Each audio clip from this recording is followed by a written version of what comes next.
So I've been slowly taking this Kenmore apart.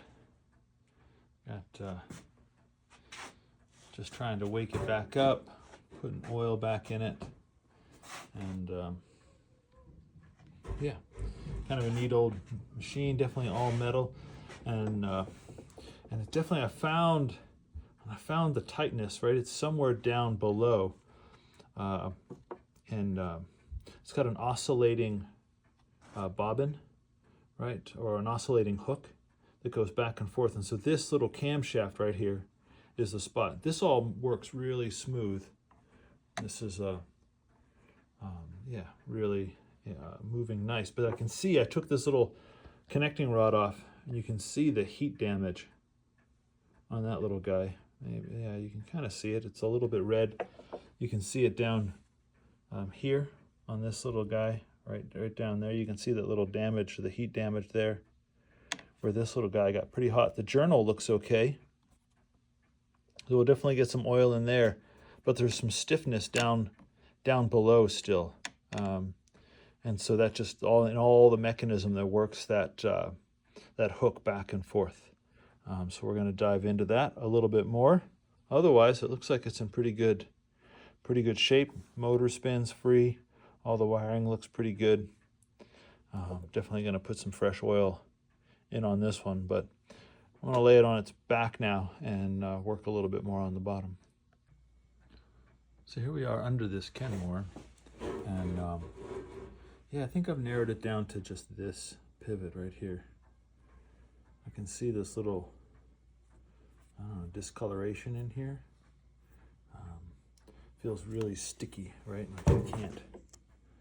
This doesn't move free at all. And this is the drive here to the hook that oscillates the hook back and forth. I took this little cover off, and there's lots of grease in there. It's not super hard or anything, so I'm going to leave that be for now.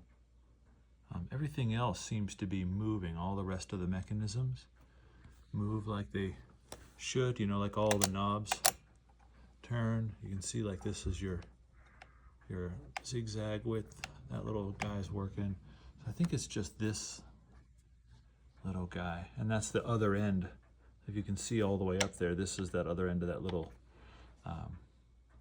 crank piece that I showed you, a little bit of discoloration on it.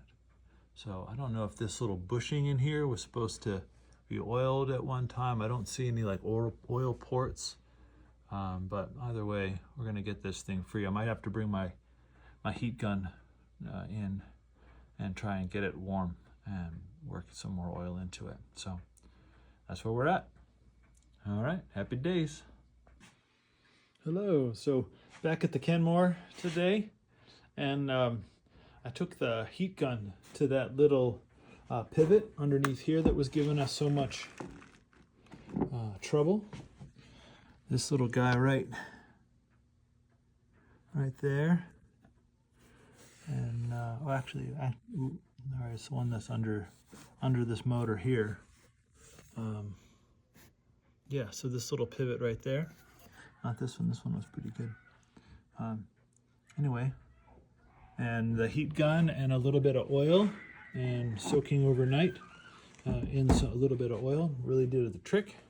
And now the machine is running. I can still feel like it's I can feel a little something right here at the bottom of this turn, but it's still so much smoother that I feel as though once I actually get the motor hooked up, it's just gonna run a lot better. It's just gonna work in some new oil into that spot.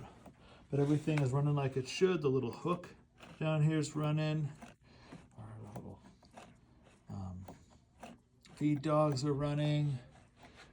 Everything feels pretty smooth. So I'm going to hook it up, try and fire the motor up, and see what happens. Here we go.